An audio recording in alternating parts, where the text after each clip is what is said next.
Hi, we're Mark and Paula. We're continuing our 15-part series of traveling Arizona. After getting solar installed on our new camper, we met back up with our friends Steve and Diana to head to Alamo Lake. The lake supports a thriving largemouth bass population, but I'm pretty sure they didn't buy an Arizona fishing license. And we're planning on fishing. I know it's a popular place for off-roading, but they said they haven't done any here. But they've been raving about this place for a year now, so I'm curious as to see why they love it here so much. It's pretty remote, so we've come well stocked and filled up with gas before we headed here. We pulled into a spot saved for us right before the sun went down. The next day, everyone scattered, finding their own special piece of the lakeside. Surrounded by the Sonoran Desert, 130 miles northwest of Phoenix, this 3,000-acre lake reaches a maximum depth of 80 feet. Despite it being one of the largest lakes in Arizona, it's relatively remote and tends to fly under the radar, making it peaceful and lacking the crowds of more popular lakes. This is a birding paradise. In addition to pelicans, you can see bald eagles, ospreys, great blue herons, and other various waterfowl.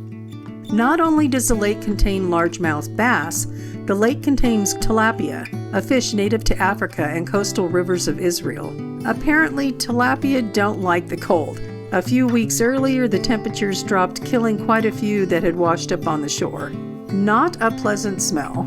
The water levels of the lake fluctuate with the monsoon season. The dam that created the lake wasn't built for drinking water or hydroelectric power, but rather controlling floods and supporting recreation and wildlife.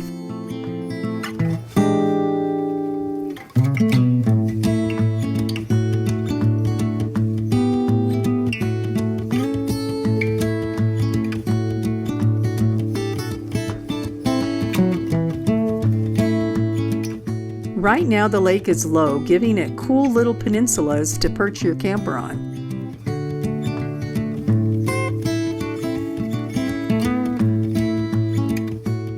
There are 3 options for camping here, plus one I'll talk about later. We're on Army Corps of Engineer land. Beyond us is BLM land, and next to us is camping in the state park.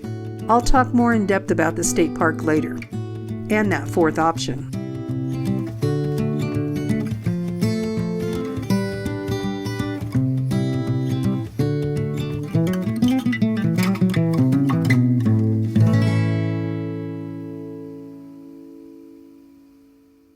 The great thing about this area, there are trails everywhere.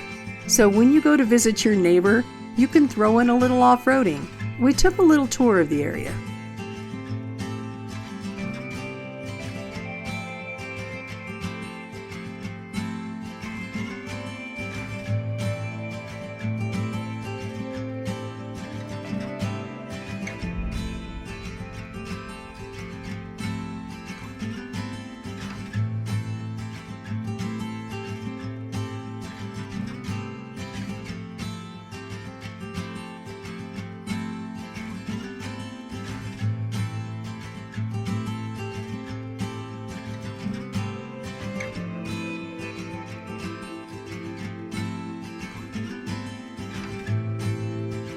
Oh, and did I mention that the sunsets here are exceptional?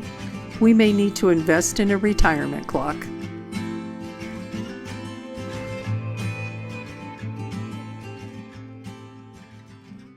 Birding, fishing, and off-roading aren't the only entertainment here.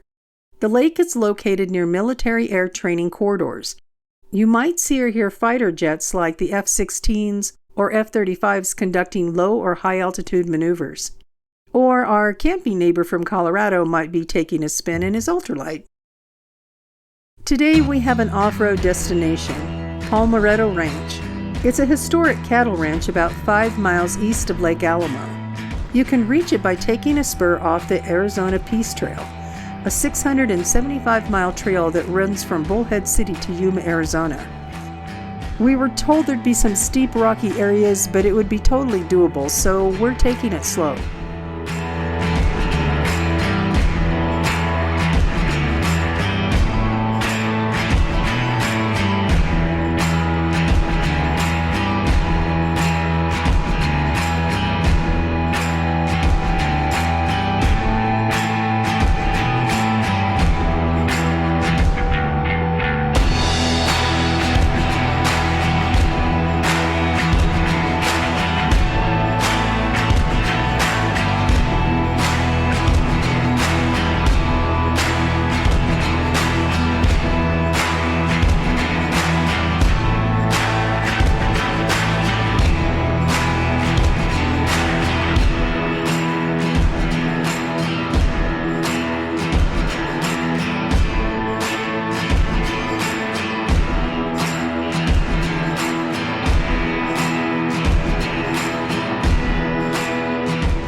ranch was established in 1924 and was owned by the same family for generations. It covered 20,000 acres of rolling hills and grasslands. It was known for its extensive irrigation system featuring 7 wells. In the 80s, the property was sold to environmentalists, and the land was left to return to its natural state.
We've met quite a few people being here.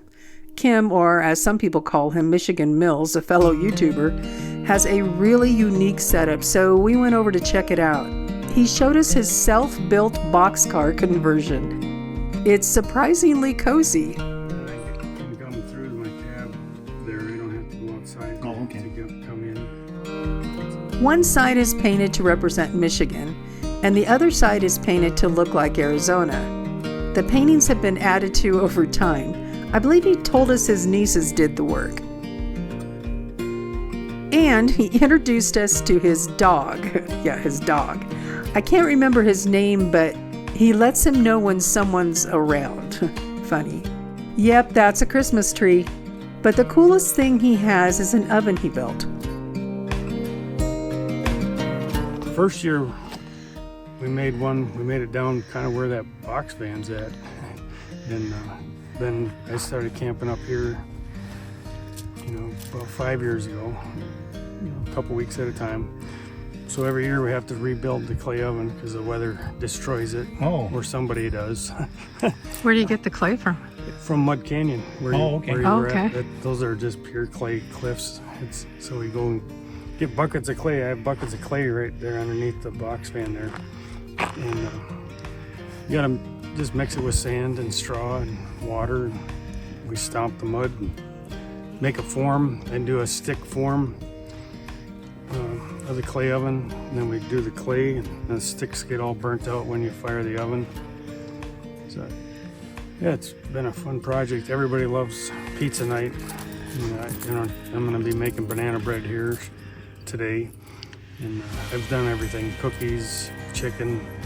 I've put in a pot roast in there in my cast iron Dutch oven. It's a lot of fun cooking with that. Later that week, the neighbors were invited over to make pizza. Everyone picked through their food provisions and contributed something. For us gluten-free people, Kim made a gluten-free crust with cabbage. Sounds strange, but it was actually really good.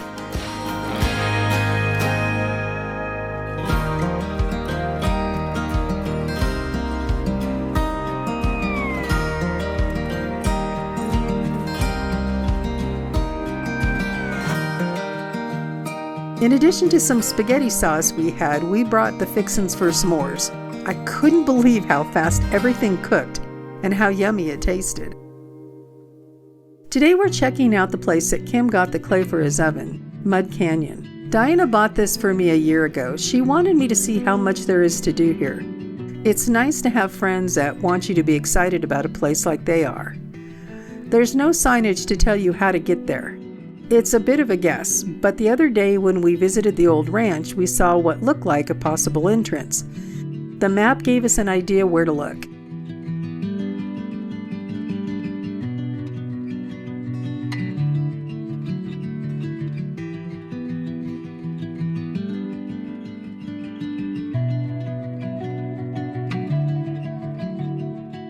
I wouldn't want to be in this canyon during monsoon season or when rain is predicted.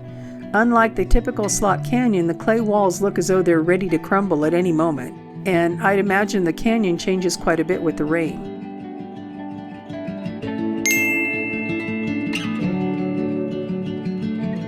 We walked up quite a ways before heading back to Julius.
The hub seemed to think if we took the road we were on to get to the ranch, that would take us to a spur that would take us along top of the canyon. He was right.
According to our trail map, we were close to the end of the trail and weren't sure if it was going to be passable. Rather than getting us into something that would require us to back out, the Hubs checked it out on foot.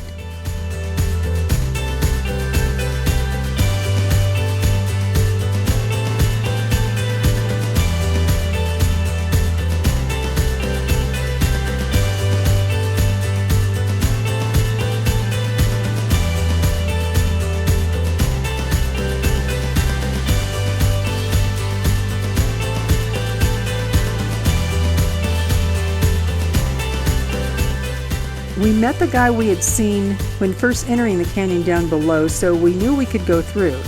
At this point, he was probably done.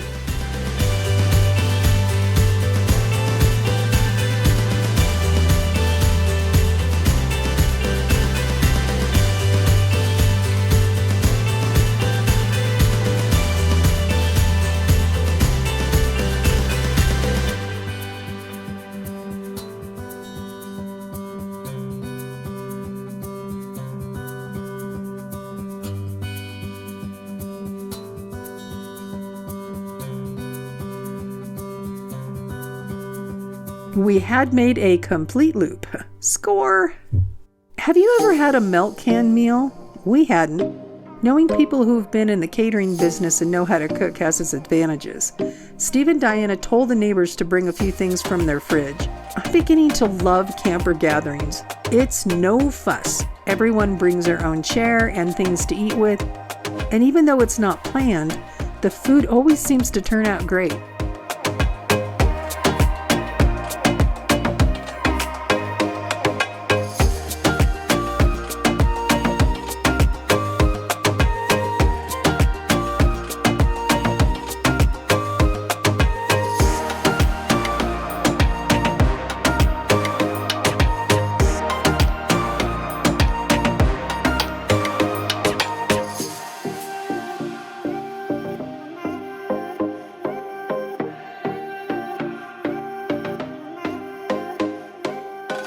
And we were all together to witness another Starlink launch.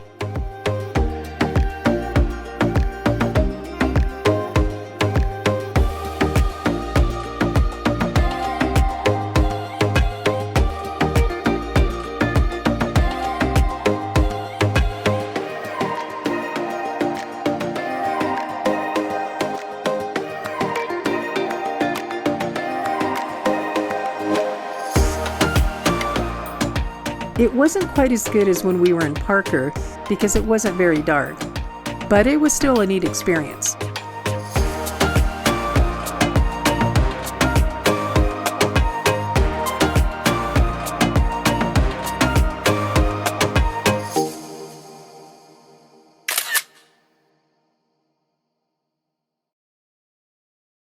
Although we're free camping right next to Alamo Lake State Park, we paid the daily use fee to get a closer look at the dam and check out the facilities there. You'll pay at the ranger station.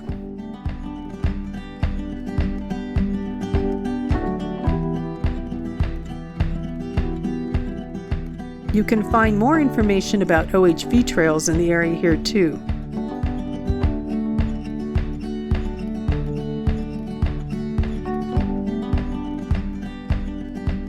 Bill Williams was named after a colorful mountain man nicknamed Old Solitaire because he would disappear for months at a time.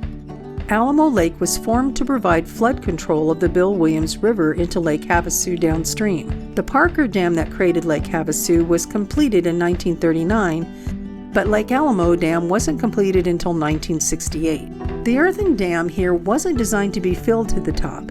The spillway is about 50 feet lower than the top. During periods of massive flooding, lake waters have been known to rise rapidly, as much as 3 feet an hour.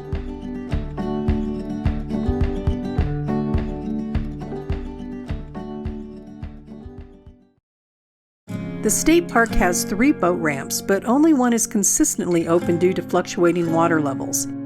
There's a variety of camping options across multiple campgrounds, totaling 196 campsites, including 4 cabins.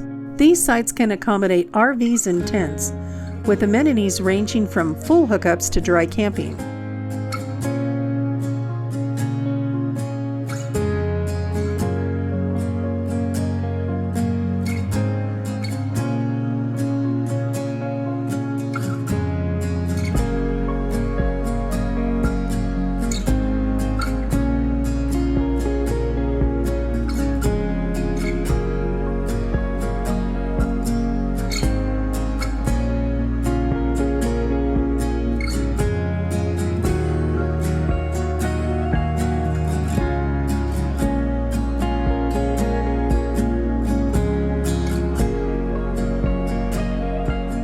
The wild donkeys, whose ancestors were working animals for the area's miners, make their home here and can be seen everywhere.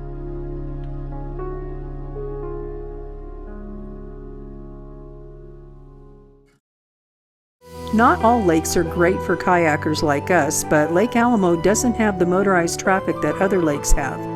And since the birding here is incredible, getting out on the water is a must-do.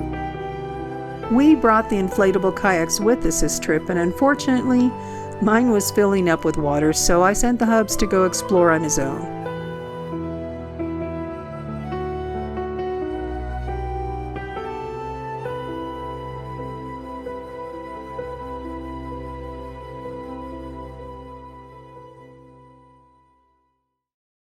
Even though we are remote here, we weren't isolated from people.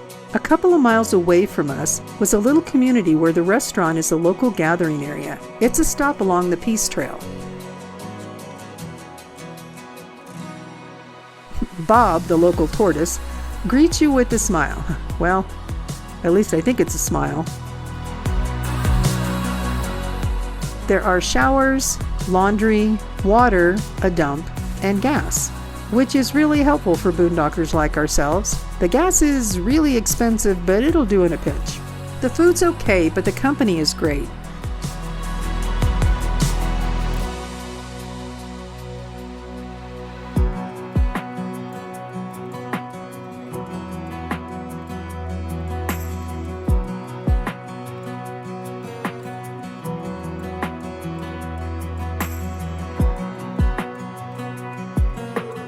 Diana doesn't get much of an opportunity to see her grandkids, so she tends to adopt other people's young'uns. She carries small toys and hands them out. It can be a great help for parents who have a fussy child. The RV park has long-term spots with a few saved for people coming and going. This is a great option for those campers who can't get into the state park and want hookups. But you better like aircraft noise, as these are right next to something that makes this little oasis special, an airfield.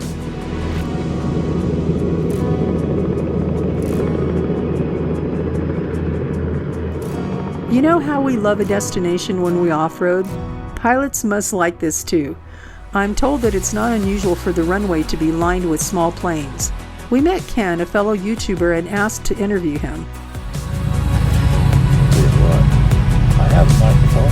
Yeah, there you go. Well, the microphone didn't work, but he told us that he's encouraged several pilots to come here. On any given day of the week, especially the weekends, expect an air show of sorts.